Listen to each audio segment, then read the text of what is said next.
Hi and welcome back to my channel. So I'm super excited about today's video because today's subject is so very fitting. Well, it's fitting for all of us every day, but this subject is so right on time based on a conversation I had with a friend of mine just this morning. So one of the things that I like to share with you all is that I never ever run out of topics to talk about. My biggest problem is deciding which one to do that particular week. So before I jump right on in, I just want to say if you have not subscribed to my channel, please be sure to hit that subscribe button because each week I will be coming to speak life into you and to your situation. And so I don't want you to miss anything. Please be sure to hit that subscribe button. For those of you that are already subscribed, thank you so much for continuing to support me and all that I do. So today we're going to be talking about you are your choices, okay? You are your choices. I am my choices. We are our choices. And I found this quote by Eleanor Roosevelt that I absolutely love. And it says, I am who I am today because of the choices that I made yesterday. And that was so fitting for me. That quote right there is for me. If it works for you, great. But that is for me. And I believe that I am who I am today because of the choices that I decided to make yesterday. So let's jump right on in. I have 6 points for you and then I will bid you good day. Point number 1, define your personal values. One of the best ways to make a choice easier is to measure every choice against your personal values. If a choice doesn't align with your values, the result will likely cause you some kind of grief in the long run or even the short term.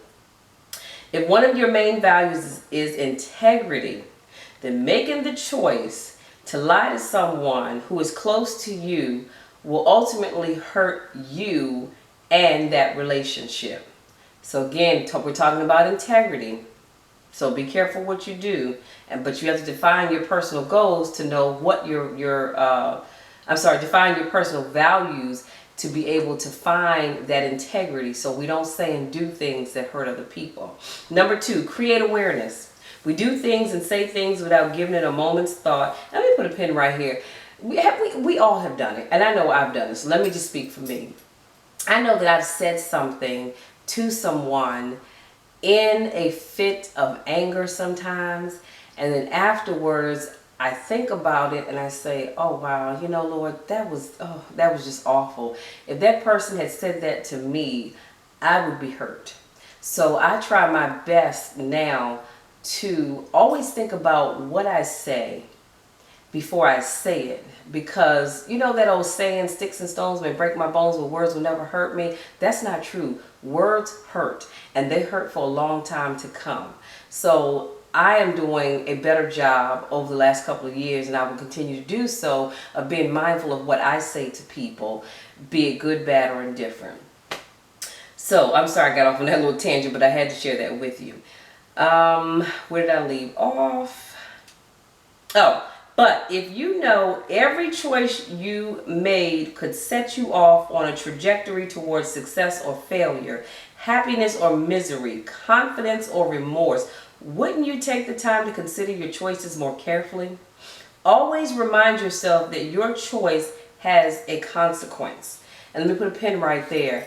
That is so, you know what, I can end this video on that note just by saying again, your choice has consequences.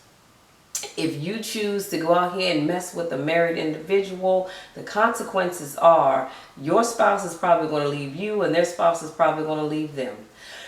Excuse me. If you are on a weight loss journey and you make the choice to eat things that you probably shouldn't be eating, the consequence is the scale is going to go up. It's not going to go down. So your choices have consequences. Number 3, envision the outcome. Once you make a choice, give yourself the time to think about the possible outcome of your choice.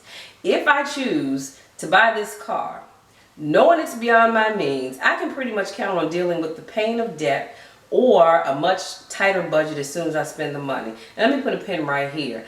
I am one of these people, I strongly believe in living within my budget because I refuse to go broke and be broke trying to pay for a car or a home or anything else that I know full well I cannot afford. And I just, for the life of me, I don't understand why people do it.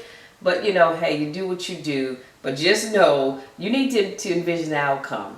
Yes, you want this expensive $500,000 home, but the outcome is that you're not going to have too much money left over to do anything else. So think those things through before you jump out there and just do it. Always ask yourself, where will this choice lead me?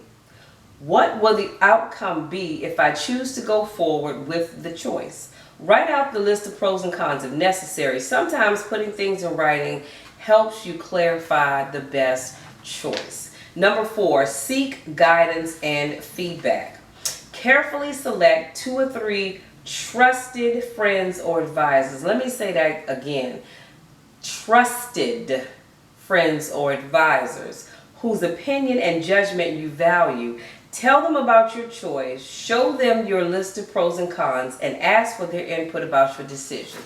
And when I stress the word trusted, because I'm going to tell you something, you can't tell everybody what it is that you're trying to do, because everybody is not going to give you good advice. Let me just put it that way. You have some people, and y'all know, that if you went to them and told them what it is that you're working on, they're not trying to do anything. So they're not going to be helpful to you. Instead, they're going to encourage you to do the opposite of what it is that you want to do. So make sure you have trusted friends and advisors. Talk to them about what it is that you're trying to do. Get their feedback. But in the end, ultimately, you have to do what God puts on your heart to do. Let me say that again. In the end, you ultimately have to do what God puts on your heart to do. It's okay to consult people that you trust and get their opinions, but then pray about it. Actually, let me not even say that. Pray about it first. And then, reach out, get their opinions, and listen to what God says for you to do. Follow your heart, and you can't go wrong. Number 5, make choice. I think I left something out here. Make choice automatic with habits. There are some choices that you want to become habitual. By creating solid habits from your daily choices, you streamline the process so that your behavior doesn't require the same thought process or self-discipline over time. So your choices should become habits. I'm not a morning person. Let me just be honest with you. I do not like getting up at the crack of dawn. I really do not. And so this is why I am so looking forward to retirement and working for myself, so I can decide that Michelle will not be starting her workday before 10 a.m. But as of right now, I am making it a habit of getting up early enough so that I can do all that I need to do and get out the house and get to work on time. Because I won't lie, I was one of these people, I sleep to the last minute, I'm running around, I get to work with maybe 2 minutes to spare. Sometimes I'm a little late, you know what I'm saying, give or take, but our choices need to become habits. And so now I've gotten into the habit of getting up earlier so that I can do what I need to do and to get to work on time. Number 6, excuse me, see every day as a new opportunity. It doesn't matter how many poor choices we've made in the past. Today is a blank slate, and we all have the opportunity to start fresh. Even if we just fell off the wagon yesterday, just hop back on and begin again. And even as I said that, it made me think about the days that I won't lie, I went through Weight Watchers when I started my weight loss journey many years ago. And I had 20 pounds to lose, right? And you would think, oh, well, 20 pounds, you can lose that easily.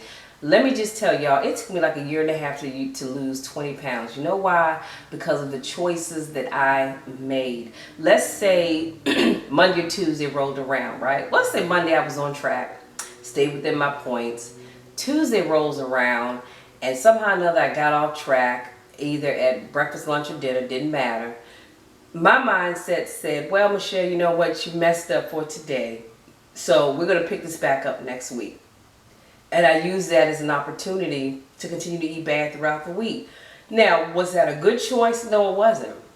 So the consequences of me doing that for so long was that it took me a year and a half just to lose 20 pounds.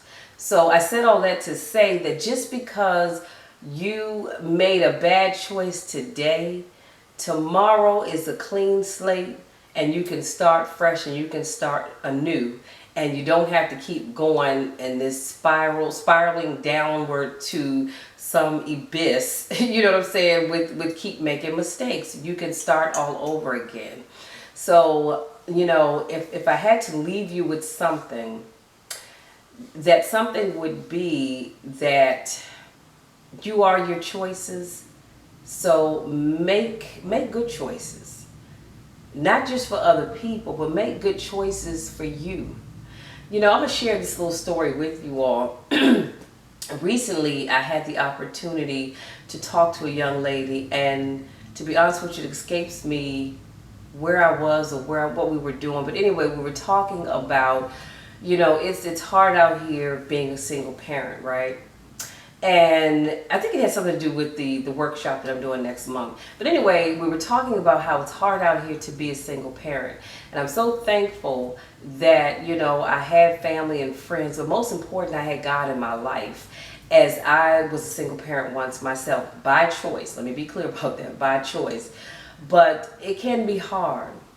And sometimes you feel like you have the weight of the world on your shoulders and you have to do everything because you are a single parent.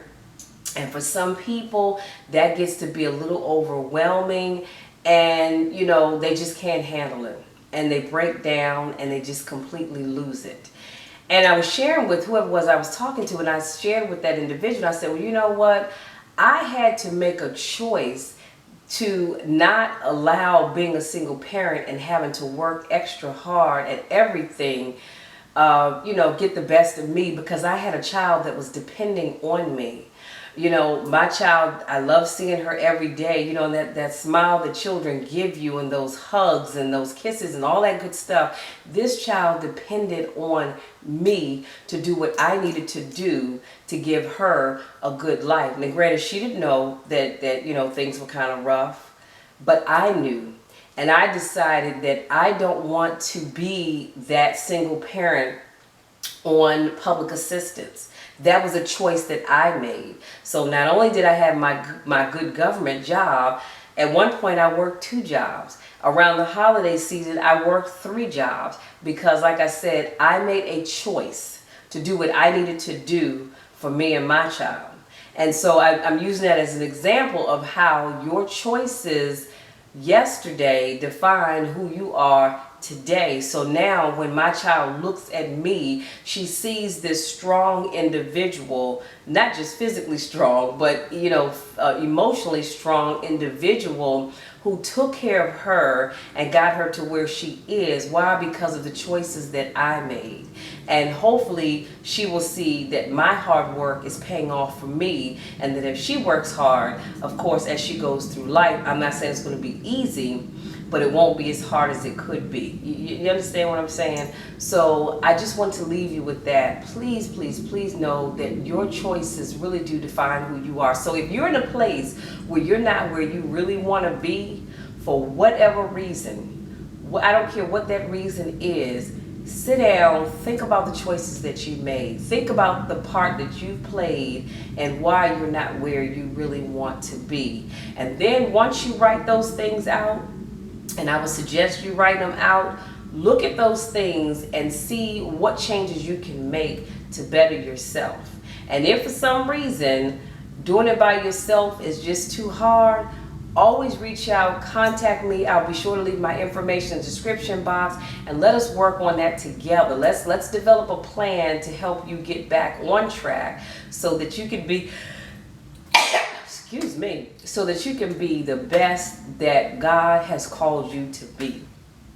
Because we have great work to do. And I need you all at the top of your game, accomplishing the goals that you have set for yourself.